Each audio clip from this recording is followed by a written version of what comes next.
Welcome to World Insight, coming to you live from Beijing on CCTV News. I'm your host, Tian Wei. On today's program, U.S. President-elect Donald Trump says the U.S. will quit the Trans-Pacific Partnership trade deal on his first day in the White House. Is he to be taken seriously, and is there any hope still left for the deal? London-based Hidland takes off in big Chinese cities as well. Will this really encouraging a nation of thinkers and readers?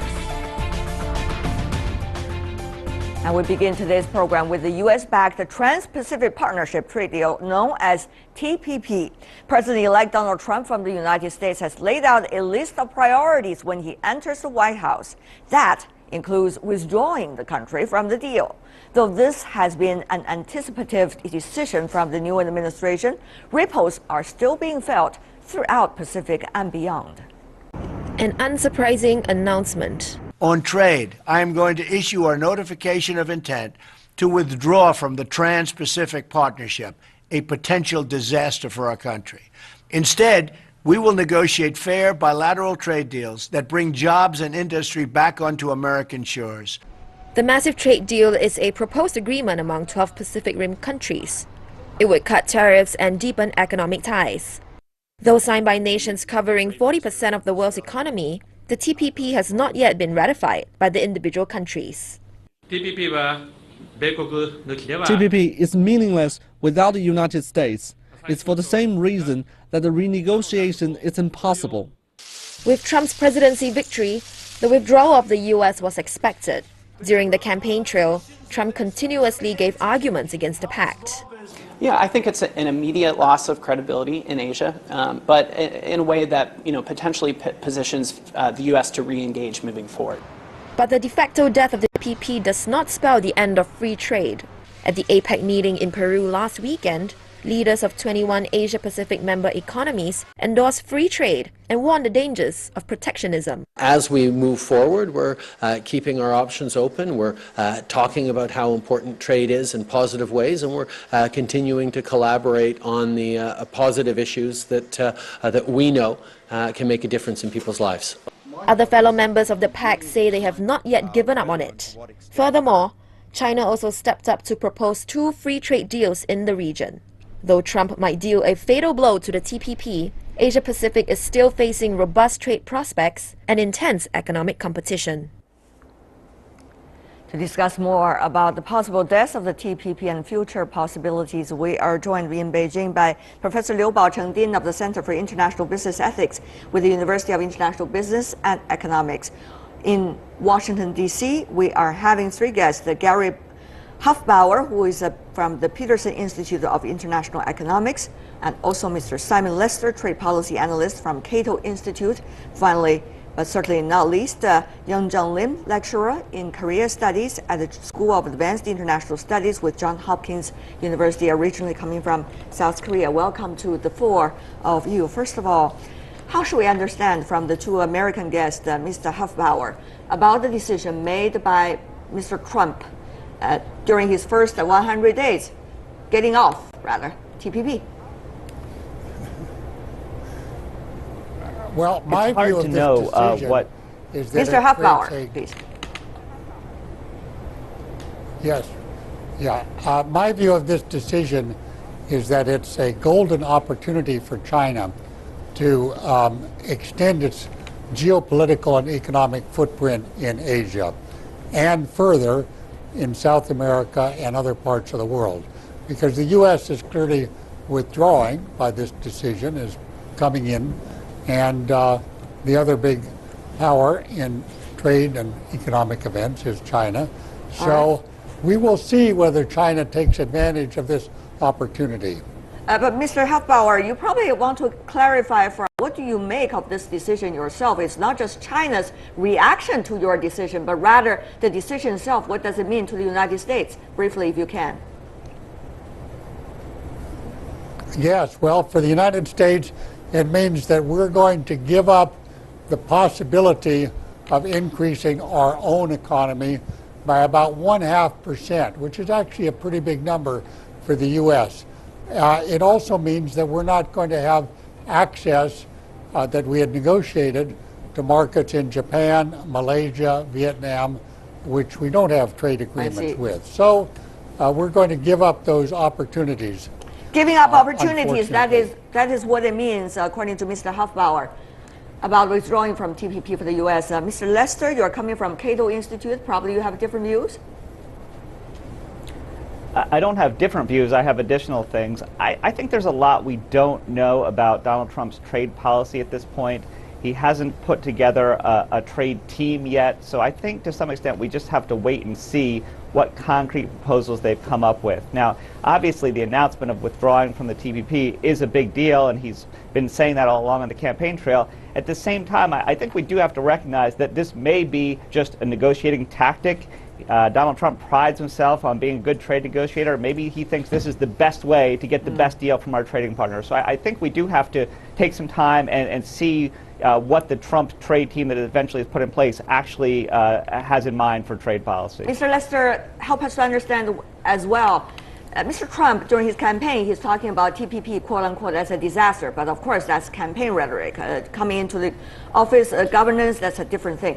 But at the same time, when he was briefing the reporters about his decision, so-called for our first 100 days, he's talking about having fairer and bilateral trade agreements rather than TPP. What is your understanding? Does that suggesting to us any direction, new direction of U.S. trade deals? Right. Yeah, exactly. So he's talked about trade in a positive way. We have had bilateral trade deals many times over the past 15 years. So it's possible that they have a concrete, constructive approach to trade policy through bilateral trade deals. I prefer the multilateral approach. I think that's more beneficial in terms of economics, but I do want to wait and see what the concrete proposal is for the bilateral trade deals. What's going to be in them, and with which other countries would we have these deals? Would it be Japan, the UK, New Zealand, China? There's just a lot we don't know, and it's hard to say anything too concrete about the benefits or cost of all of this. Professor, in Beijing. But let me say something about. Okay, go ahead. Very briefly, sir. I'd like to say something about the bilateral deals that Trump envisages. His view of trade or trade agreements is that if the U.S.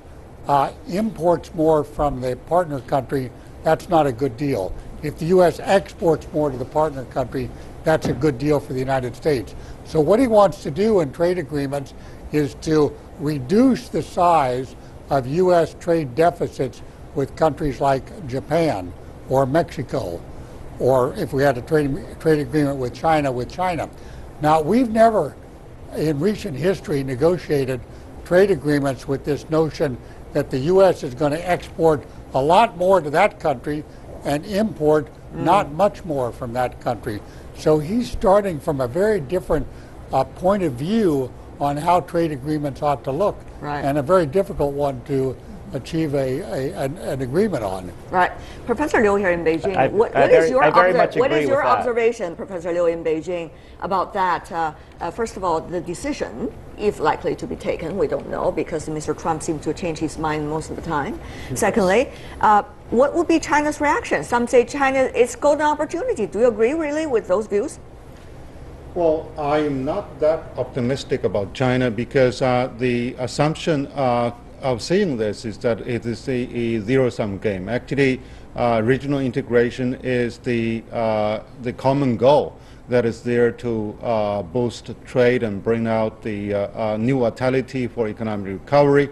So, while there has been argument about who is there to sit in the driver's seat for the Asian-Pacific integration, it seems that politically there's a window of opportunity for China, but I do not think the U.S. would completely give up the previous investment in the maneuvering this the Asian pivot. Mr. Lester earlier was talking about this might be a negotiation tactic. Do you think there is a possibility like that? Yeah, I think that can be, because it is very early to really predict what is going to happen from Mr. Trump. When he is really seated in the office, I think he is really there to overcome a sort of learning curve. But of course, he is a quick learner, and he will face the reality and change some of the rhetorics or modify some of the rhetorics. So one form could be, yes, there is a general review because they already have a number of bilateral agreements with the individual members of the TPP, or he is there to effect some cosmetic changes so that he can really demonstrate his ego and deliver what he promised during his election campaign. But would that be a possibility that he is likely to approach the trade issue with a totally different direction, which Mr. Hofbauer also mentioned earlier, which is trying to make sure there will be increasing number of exports rather than any import from certain country? Is that possible under this current global system? I think that's really a unilateral wish because many of those members, they are really spreading across the fence, and they are shopping for the best favor, what can be given in different type of trade framework. Right. So now just because U.S. is offering more to the privilege of those countries, so therefore they would elect the U.S. as the big brother. But if U.S. is just moving towards its own national interest and without a balancing view towards the national interests of other members. So I do not think they really have this kind of call to really bring these members together anymore. Ms. Lim, of course, there are so many countries that are original members of the TPP. They all have worked very hard in order to reach a deal through the deal also through their own parliament. Now U.S. withdrawal seems to have changed a lot. What do you think might be the reactions we've already seen from Japan, which is saying, if U.S. withdraw, the whole TPP deal become meaningless? Australia is suggesting, well, maybe we could see whether we could push it ahead a little bit further, but haven't found any partner yet in that regard. So what do you make, coming from a South Korean perspective and someone who's doing Asian studies? Yes, I really enjoyed the other panelists' observation because I do share my own observation with each of them. First and foremost, I also need to emphasize that it might be too early to judge everything because he's still president-elect and we didn't see the concrete policies, even though outspokenly or explicitly he already addressed that his new administration is willing to withdraw from this multilateral approach, but still we don't know the concrete policies. So probably I do hear the voice from the Australia, I do hear the concerns from the Japan as well, but from South Korea's point of view, South Korea, our policy has been more like a wait and see because we have concluded many important FTA, including cross FTA with the United States or even with China or with the European Union or Australia.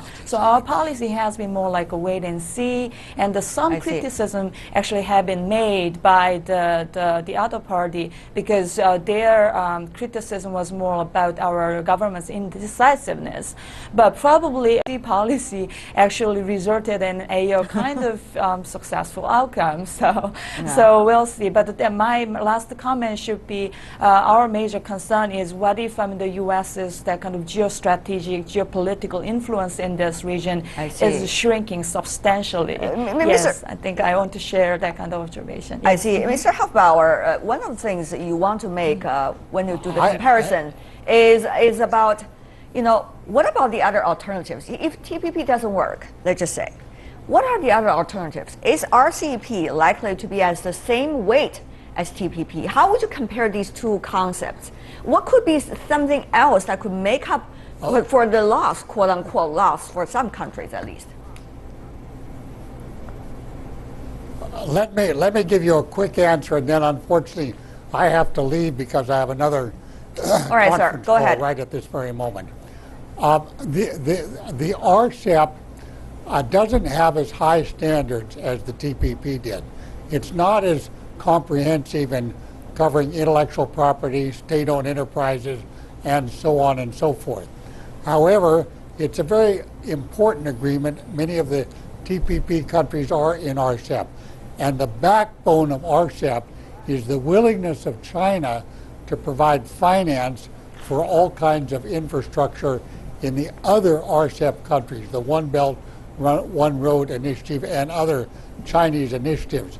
So that's what China can run with. And it could be a very successful agreement, but I don't think it's as strong as a free trade agreement as the TPP could have been. Okay. And thank you very much for Thank you having very me. much, Mr. Hofbauer. Really appreciate it. Hope to have you again in the near future. And now let me have you, Mr. Liu, here in Beijing. Professor Liu, what do you make of the differences, RCEP in terms of level and weight compared to TPP? Well, RCEP is a free trade agreement per se. It's only focused on lowering the threshold at the gate, where you do not really have to have a common standard as how to pay Which your is lower the backyard. tariffs. That's you're right. talking It's about. yeah. It's not really, necessarily about the IPR, not necessarily about environmental protection, not necessarily about labor issues. That's right. Not to mention about labor standard and market entry, etc. And having said that, actually, while RCEP is excluding America and TPP is including China, the top two big trading partner and the big economies, I think the best situation, ideally, would that we are able to combine the essence, if not the format, of TPP with the RCEP, so that both of those economies can be included, and both can really contribute to the further integration and collaboration instead of playing a zero-sum game. Mr. Lester, is that possible? It's possible, but it will be difficult, and I agree with that. There's talk of a free trade area of the Asia Pacific that would include all of these countries, and I think that's a wonderful idea in theory, and I would support anyone who wanted to pursue that. But when you bring in that many countries with so many diverse views, if you have the U.S., China, and India all in there, it becomes very difficult. You run the risk of spending 5 or 7 years talking about these things and never reaching an agreement. But nevertheless, if people decide that that's the best approach to all of this, if the Trump administration would get on board with this, which may be unlikely, I would definitely support that effort, but it will be a challenge.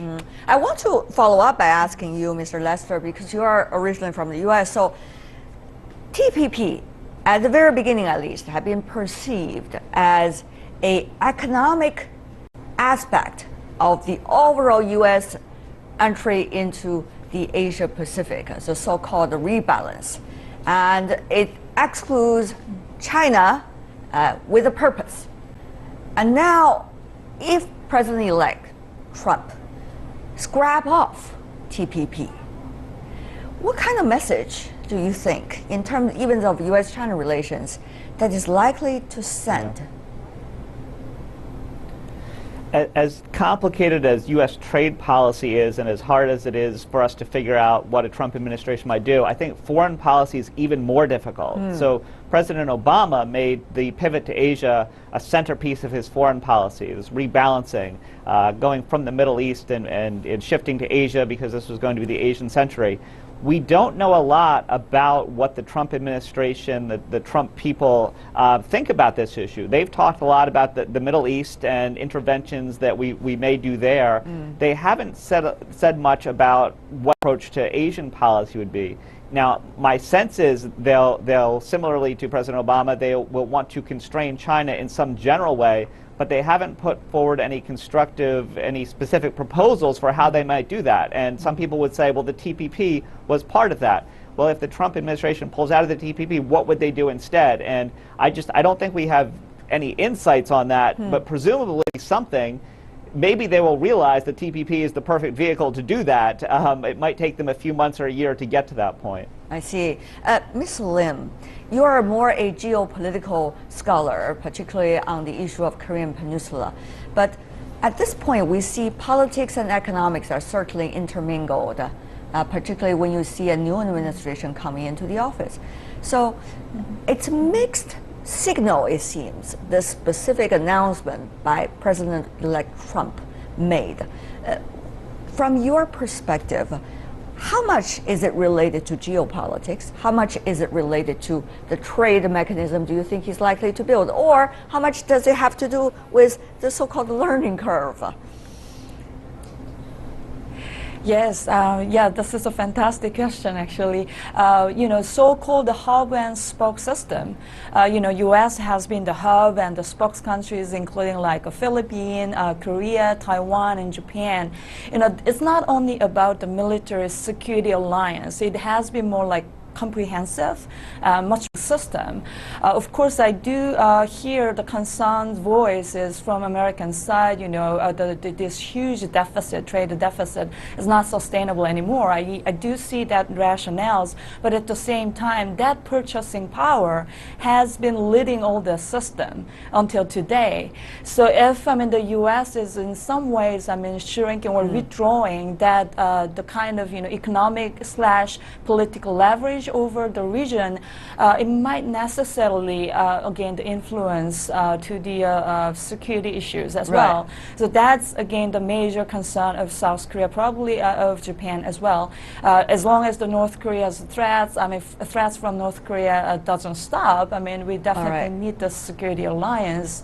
So that I think that's kind of overarching concerns of the spokes countries or alliance. One movement of the Chad is likely to influence all arms of the overall game, it seems. Professor Liu, you heard from Ms. Lim that South Korea, like some of the other countries, are prepared for all possibilities. They have bilateral, they have different kinds of regional mechanism anyway. So whether it's TPP or something else, they're going to look for their own way. What about for China? Is RCEP really the solution? FTAAP, as Mr. Lester just mentioned, how far is it from the horizon? Is China this golden opportunity? Some say a zero-sum game, you said it's not, but people would look at China and say, your time to be the leadership. Well, I think the question to China is that, are we ready? And right now we are still busy with our Belt and Road program, and so far we do not have a very clear and transparent and well-constructed rules for the Belt and Road program, where we do not have a rivalry as the United States.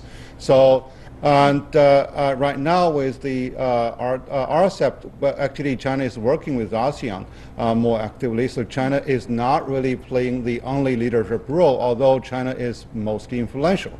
So, the big question is that we need to be ready to grasp this opportunity, and also we need also to be prepared for a number of scenarios of what really comes out of the White House, what really comes out of the Congress. So if they really morph, China will have to change the strategy with the changes in the different variables. Well, we'll see. So many variables, in fact.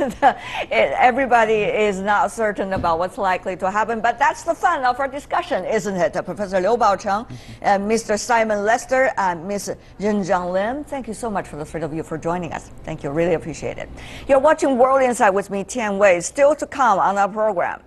Watch out for hidden books in the Chinese subway car. One publishing house has hidden nearly 10,000 books in a bid to promote reading. But is this a feasible plan? These days, some lucky subway passengers in cities like Beijing, Hangzhou, and Shanghai might stumble upon a book or two during their commute. This recent project is inspired by Books on the Underground, a community campaign in London which aims to promote reading. But is this really feasible in China?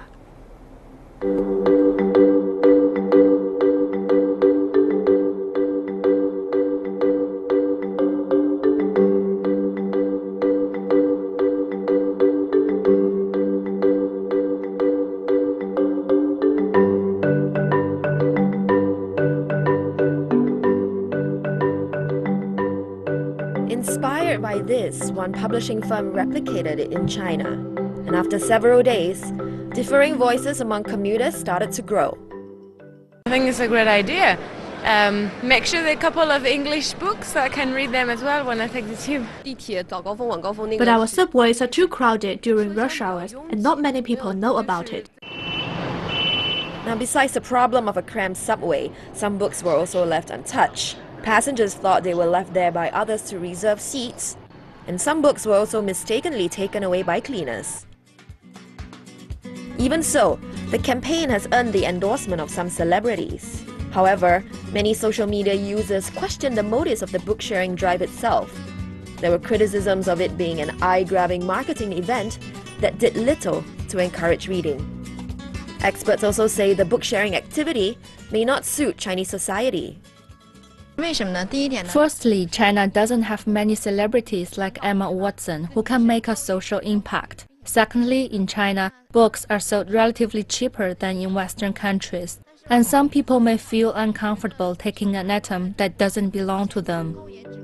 The organizer of the campaign says it is confident the idea will work in the long run and will continue to offer books on the subway. And perhaps as more people understand this movement, the situation might change.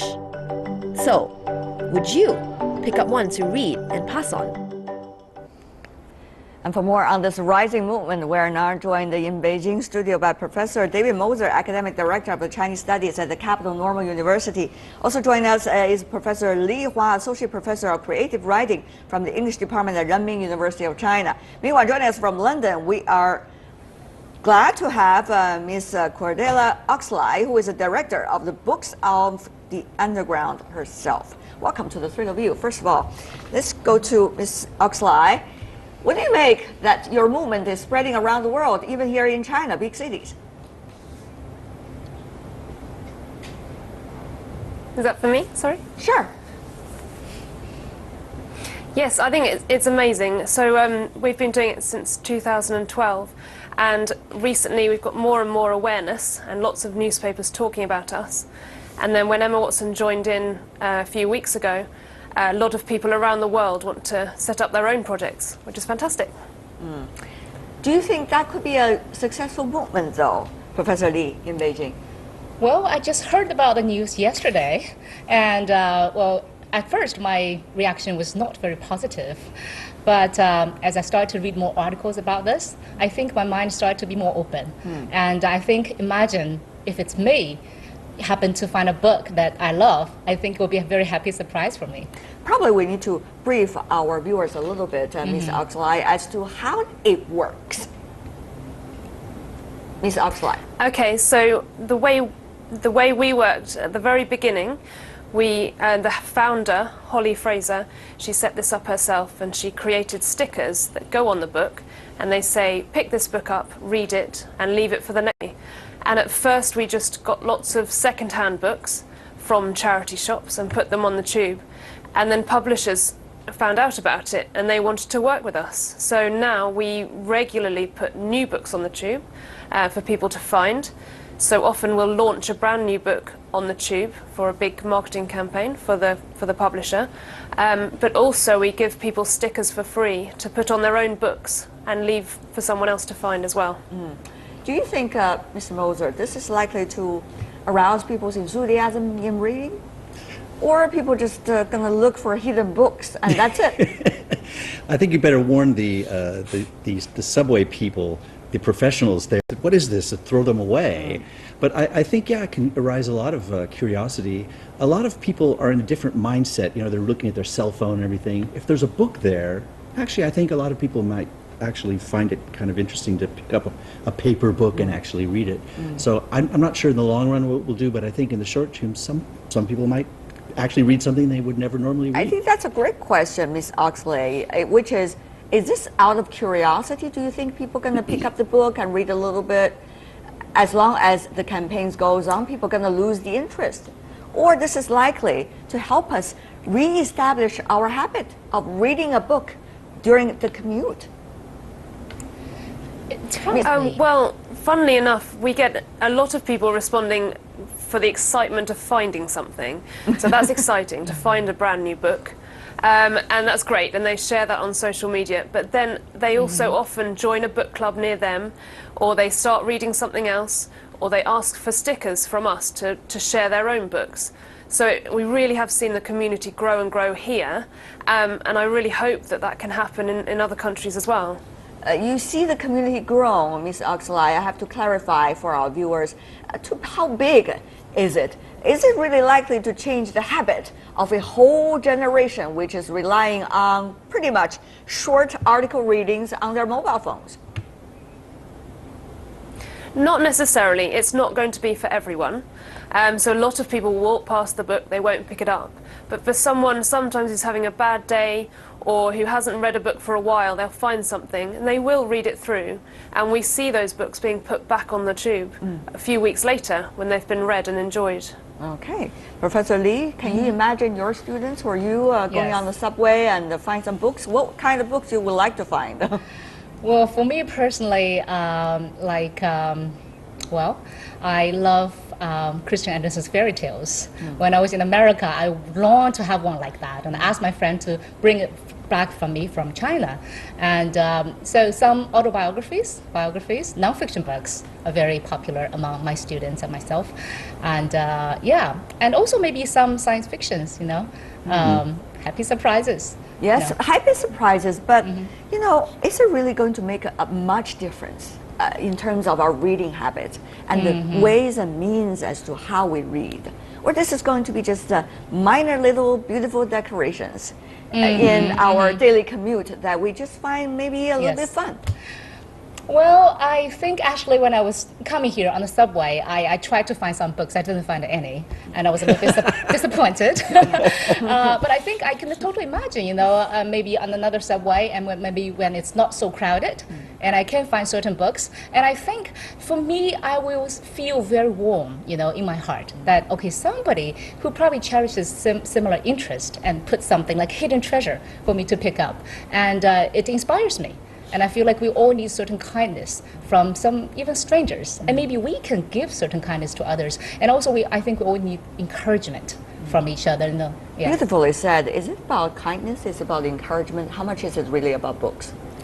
Well, I think it's about the sort of the human aspect of reading a paper book.